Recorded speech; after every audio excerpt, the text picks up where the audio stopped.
Bienvenidos a mi presentación. Mi nombre es Mauricio Carlos Fernández y, como dice el título, el objetivo de este video es dar una interpretación geométrica de la integral, o sea, tratar de explicarlo para que se entienda qué relación hay entre el área bajo una curva y la función, o sea, la operación integral. La integral como la antiderivada, o sea, es la operación inversa a la derivada. Porque cuando nosotros vemos la derivada, lo entendemos, que es la pendiente de la recta tangente al punto.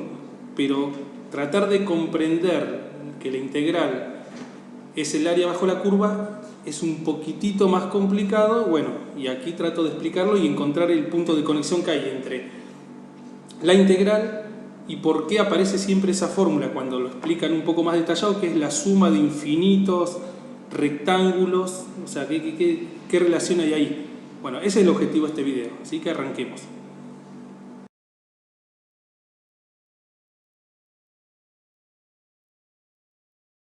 Vamos a exponer la definición de derivada, solamente para refrescar.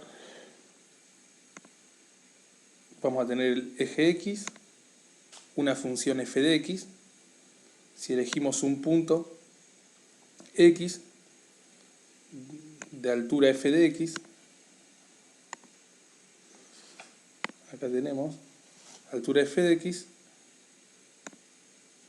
le aplicamos un incremento a x, o sea, la distancia entre x y x más delta x, esta distancia sería delta x.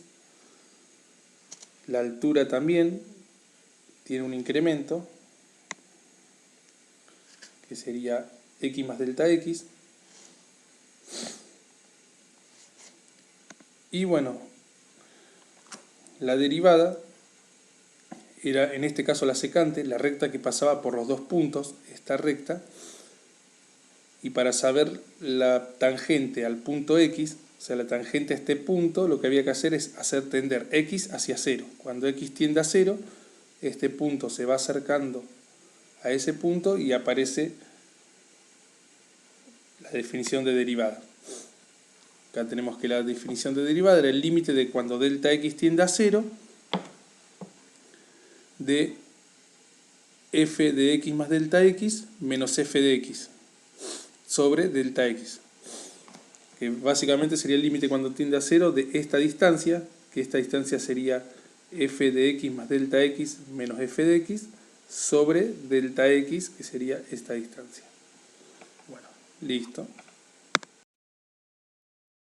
Bueno, y por otro lado nos explicaron, después de explicarnos cómo calcular la integral y lo que era la integral definida, nos dijeron que si teníamos una función f de x, dos puntos a y b, con f de a y f de b, las alturas, el área, la superficie que hay debajo de la curva, comprendida entre esos dos puntos, o sea, estamos hablando de este área verde, era igual a la integral definida de a b de f de x diferencial de x. O sea, nos explicaron eso.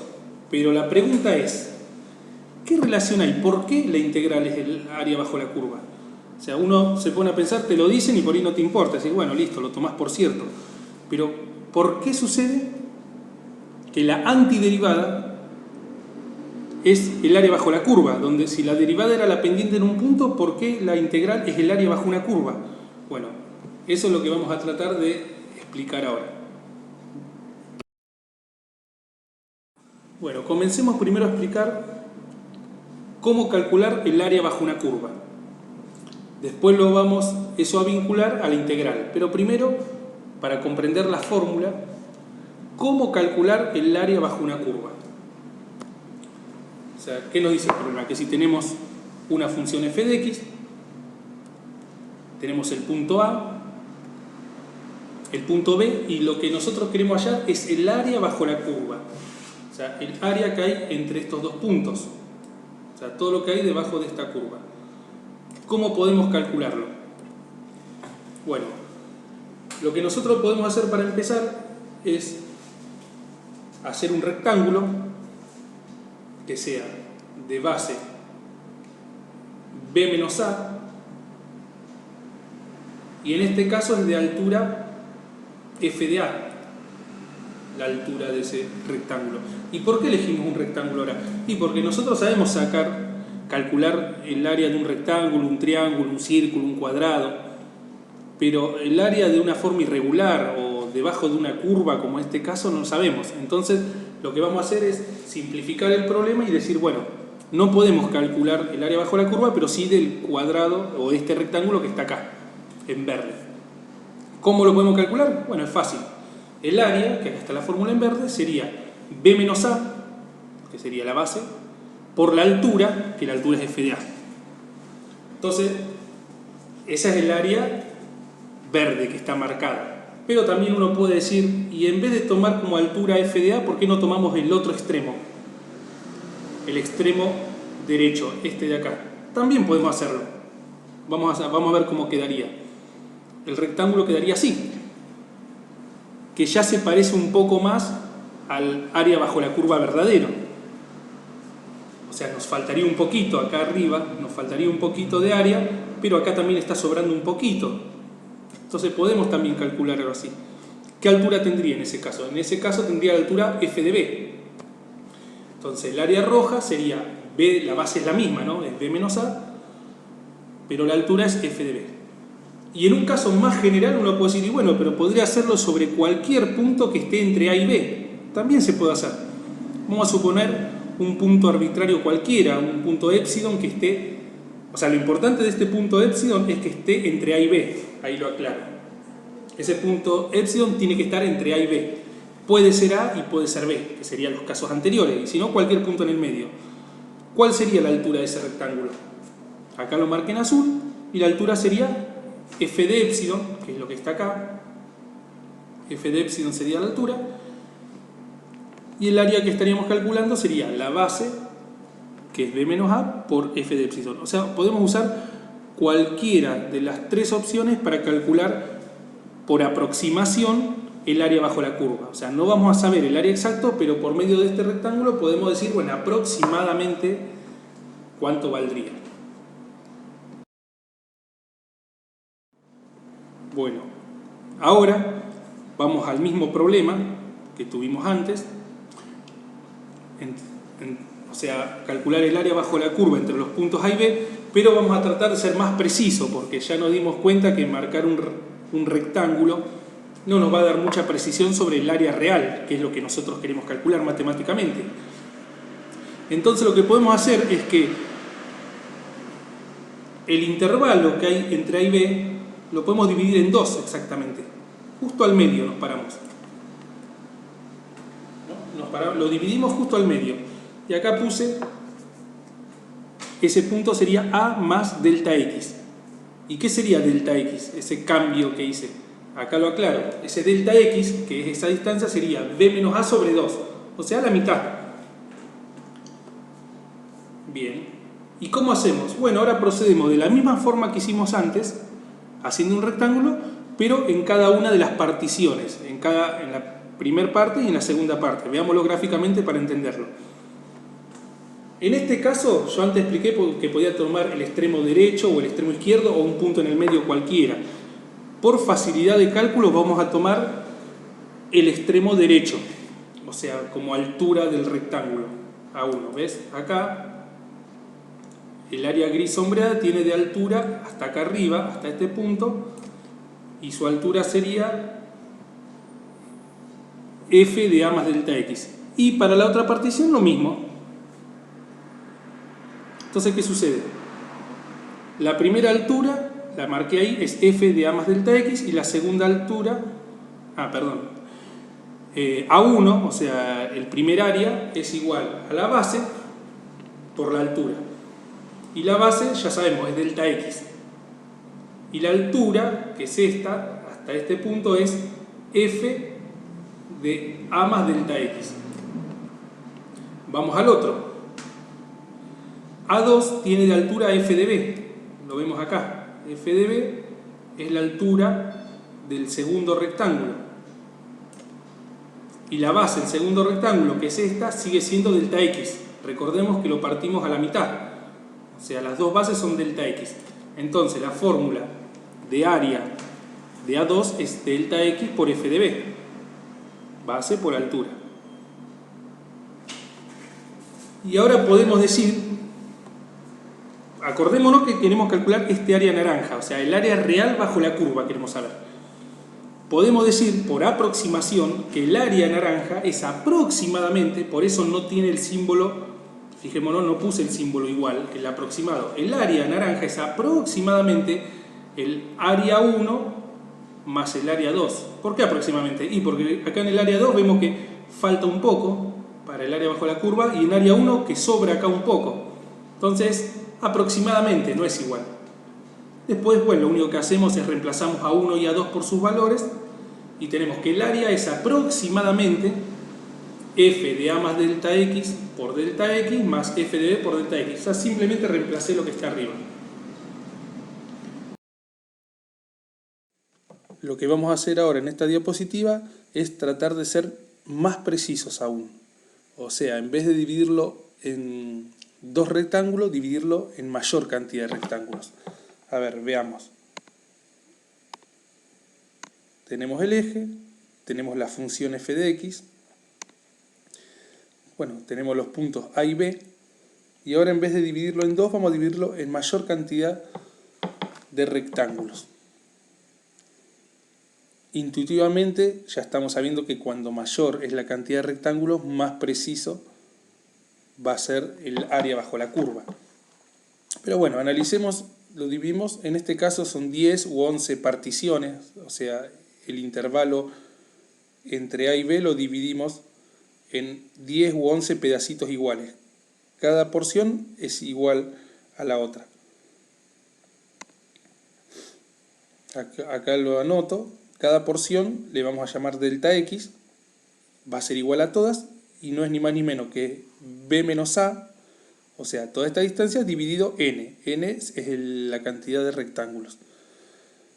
Cuando n es más grande, o sea que lo dividís en 20, 30, 40 rectángulos, delta x es más pequeño. Si uno sombrea las áreas, acá sombreé los rectángulos impares, acá con rojo los pares, ya nos damos cuenta intuitivamente que es mucho más preciso que en las dos diapositivas anteriores. En estos primeros rectángulos sobra un pedacito acá de área que queda por encima de la curva y después falta un pedacito que queda bajo la curva, que se compensan. Entonces es bastante preciso, podríamos decir. Es bastante preciso respecto al área real que nosotros queremos, que es la que está ahora sombreado en color naranja, o sea, la área real bajo la curva. Yo acá anoto, el área real bajo la curva, es aproximadamente, acá puse el símbolo aproximadamente, no igual, aproximadamente al área del rectángulo 1, más el área del rectángulo 2, más el área del rectángulo 3, y así hasta el área del rectángulo el enésimo. Si nosotros acá lo dividimos en 10 partes, vendría a ser hasta A10.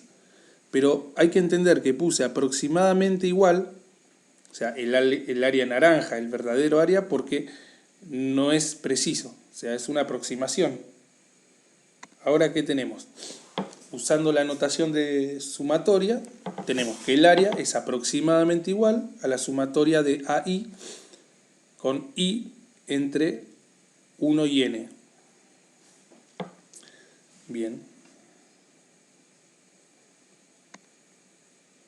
Ahora vamos a tratar de analizar cuánto vale AI.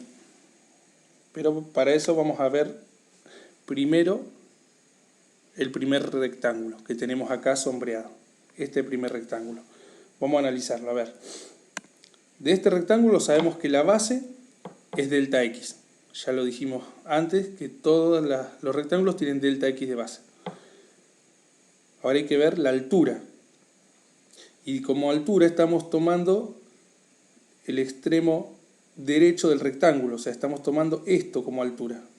Vemos que viene ahí y viene para allá. Esto como altura. Y acá viene la parte importante. ¿Cuánto vale este punto que estoy marcando ahí? Bueno, ese punto es x más delta x. Perdón, ese punto es a más delta x, porque si este es el punto A y acá esto vale delta x, este punto es a más delta x. Y su altura va a ser la función de a más delta x. Entonces ya sabemos la base y la altura del rectángulo, podemos calcular su superficie, su área.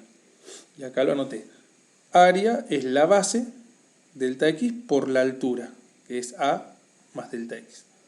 Bien, ahora podemos ir al segundo. En el segundo, ¿qué sucede? Bueno, al igual que antes, la base es delta x, pero ahora el extremo izquierdo, para calcular la altura, ese puntito es a más 2 veces delta x. ¿Por qué 2 veces? Porque hay un delta x acá y otro delta x acá.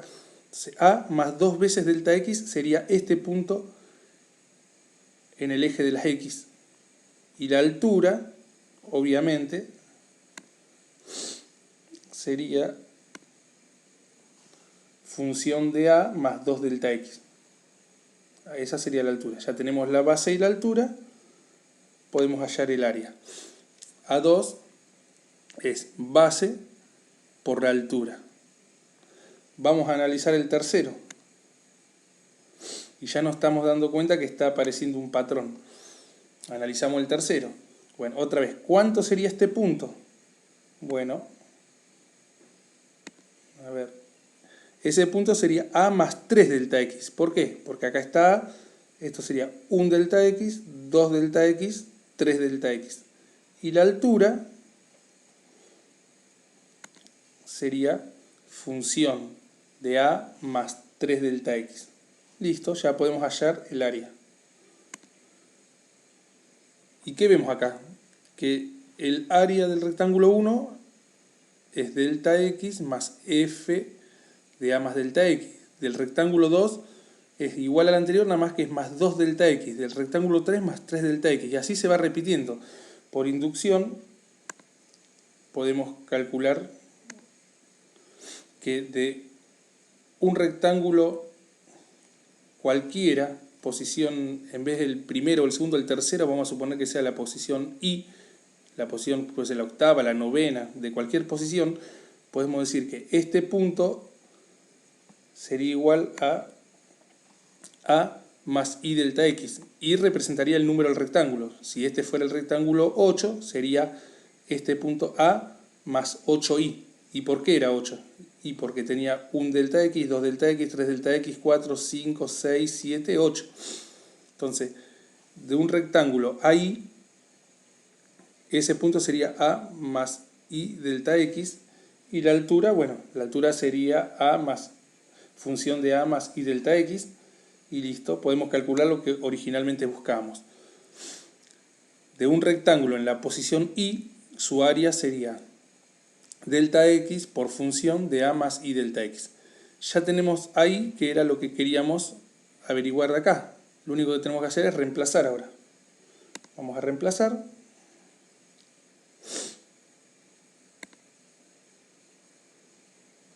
Recordemos, nunca tenemos que perder de foco que lo que queremos hallar es el área exacta igual que hay bajo la curva. O sea, exactamente cuál es el área bajo la curva. Por ahora estamos haciendo por aproximación, ¿no? Bueno, ahora tenemos que el área naranja es aproximadamente igual y es esta fórmula. La sumatoria de 1 a n de delta x por f de a más i delta x. Que es eso que estaba ahí. Bueno, listo. Vamos a la siguiente diapositiva. Volvamos, tenemos la función, los dos puntos. Igual que antes está dividido en muchas particiones. La base de cada rectángulo es delta x. Y ahora ya vamos a empezar a aplicar nociones de cálculo. Vamos a ver. Y de funciones. Ya habíamos analizado antes que el área real es aproximadamente igual, bueno, a esta expresión. Y intuitivamente también sabíamos que cuando n es mayor, más preciso va a ser esto. No es lo mismo dividirlo en 4 rectángulos que dividirlo en 40 rectángulos. Cuanto mayor es, más preciso. Bueno. Lo único que vamos a hacer acá es a delta x lo reemplazamos por lo que vale. B menos A sobre N. Es lo único que hicimos. ¿Por qué? Porque en esta expresión aparece delta x, pero delta x también es función de A, B y N. Entonces lo reemplazamos para que quede el área aproximado como una función en donde está la variable A y B, que serían los extremos, y N, que sería el número de particiones. Acá lo único que hicimos lo acomodamos, pusimos la función adelante, o sea, la parte de la función la pusimos adelante nada más. Y por otro lado, al área lo expresamos como una función. Y acá viene la parte importante de entender. Al área la llamé función A. En realidad va a depender de A, de B, de N y de la función, el área, ¿no? Serían todas esas las variables. Pero para simplificar vamos a suponer que A es fijo y que N también es un valor fijo, que puede ser 10, 20, 30, después lo elegimos, pero suponiendo que A y N son fijos, decimos que el área va a depender solamente del punto B. O sea que el área bajo la curva depende de este punto. Si este punto se acerca, el área disminuye. Si el punto B aumenta, el área aumenta. O sea, simplificamos la función del área teniendo como variable independiente a B. Y suponiendo que A es fijo. Bien. Acá lo aclaré. AB es la función que nos da el área bajo la curva f de x, o sea, de la función entre A y B. Pero A es fijo. Después vamos a ver por qué. Porque A es fijo, después le podemos poner que A valga 0 si queremos, y sería entre el punto 0 y el punto B. Pero ahora lo ponemos así. Vamos a seguir avanzando. Bueno, volvamos a la función. Ahora lo que vamos a hacer es particionarlo en mucha mayor cantidad de partes, como estamos mostrando acá. Ya intuitivamente sabemos que si lo particionamos al intervalo AB, lo particionamos en 3, tenés una cierta precisión en el cálculo del área. Y si lo particionás en 20, es más preciso. Y si lo particionás en 50, es más preciso. Pero acá vamos a aplicar ese concepto para después aplicar la noción de límite y bueno, y llegar a la expresión final. Bueno, acá lo particionamos al intervalo en muchos rectángulos de base pequeña para que el área sea más precisa. Va a ser más precisa, pero nunca va a ser igual al área real, pero sí más precisa. Ya habíamos llegado que A de B, o sea, el área de A hasta el punto B, era la sumatoria de 1 a n, bueno, de la función de AI, B menos A sobre N por B menos A sobre N. Bueno, eso ya lo vimos antes. Y por otro lado estamos diciendo que cuando n es mayor, más preciso es la función. Más nos aproximamos al área real. Y acá es donde aplicamos la noción de límite.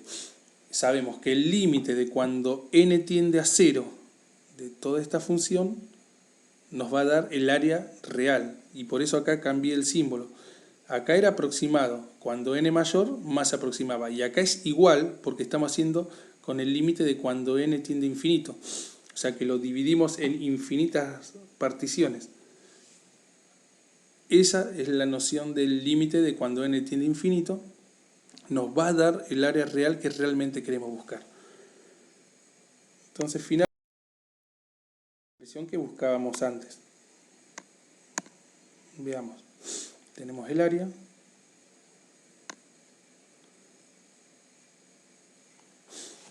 Ahora vamos a ver dónde aparece la integral o la antiderivada.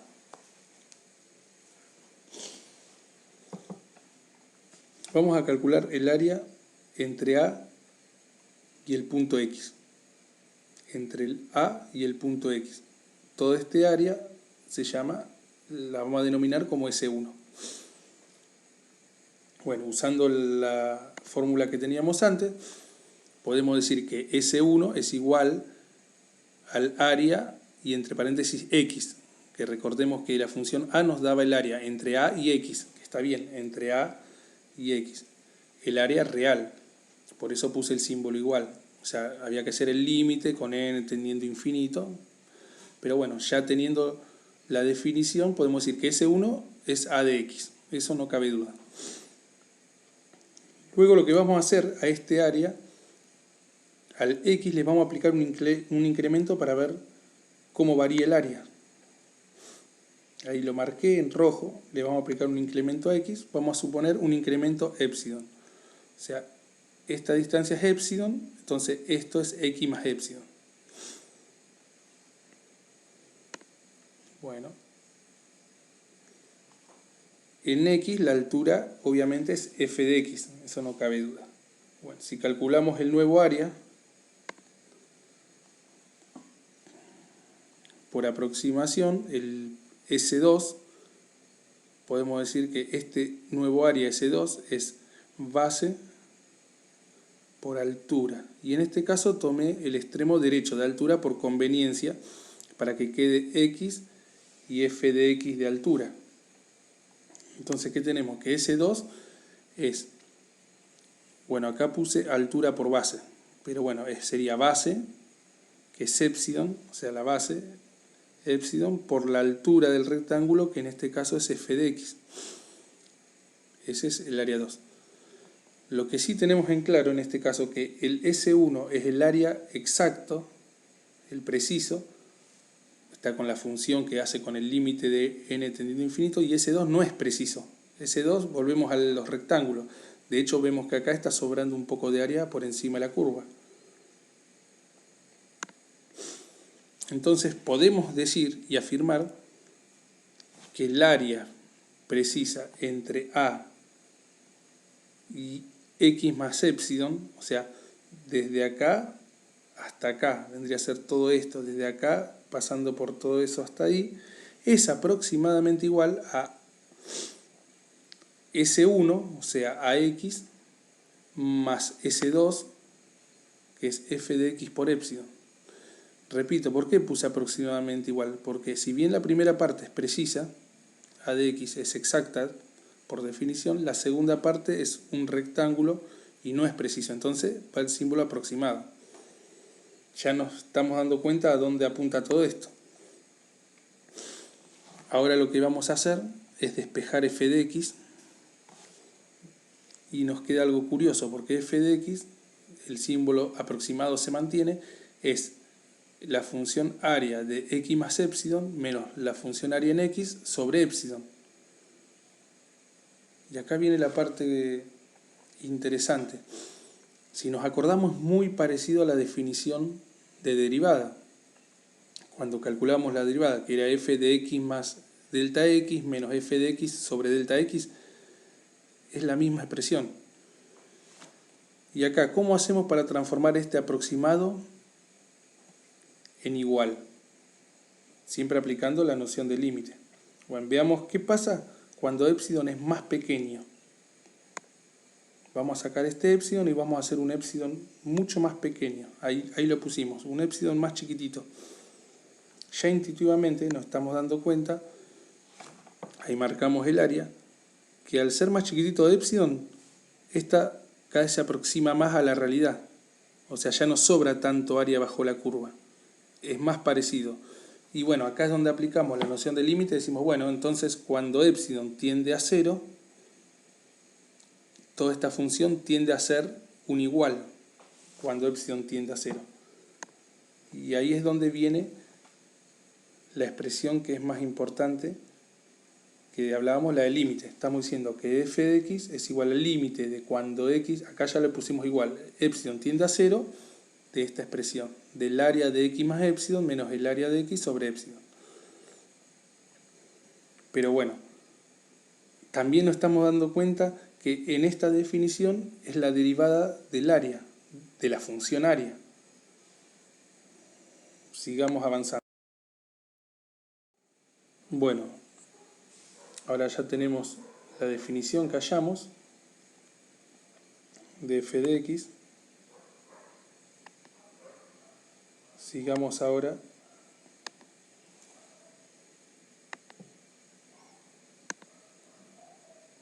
con la presentación. Tenemos entonces que f de x es igual a la derivada de la función del área de x diferencial de x. Porque recordemos que esta era la definición de derivada. Despejamos, o sea, delta diferencial x pasa multiplicando al otro miembro, y acá pasa al otro lado como integral. Pero recordemos que cuando hacemos la integral hay infinitas soluciones para a de x, por eso se pone más constante integración. Para cada valor de la constante hay una posible solución, o sea, tiene infinitas soluciones. Ahora, por otro lado, estuvimos viendo en la presentación que la función de área en el punto B era el límite de cuando n tendía a infinito de la sumatoria de f de a más i por b menos a sobre n, todo eso por b menos a sobre n. O sea, eso ya lo vimos y explicando que se llegaba a esa conclusión particionando o dividiendo en rectángulos el área bajo la curva. Entonces, por un lado tenemos la definición como una sumatoria infinita y por otro lado como una antiderivada, como la integral. Entonces, ¿qué podemos hacer? Podemos hacer, en vez de b, le ponemos x y quedaría que a de x es igual al límite de cuando n tiene infinito, de 1 a n, todo igual, nada más que en vez de b se reemplaza por x, ¿no? Es la misma función, nada más que en vez de b, que aparece acá, hay x. Ahora, si tenemos que a de x es esto y que a de x es esto, bueno, que buscábamos originalmente la explicación, que la integral de f de x diferencial de x más la constante es igual a la sumatoria de n tendiendo a infinito. Bueno, y aquí está la relación en, por un lado, por qué la integral representa el área bajo la curva y por qué se la presenta como la suma de infinitas partes, en este caso de infinitos rectángulos.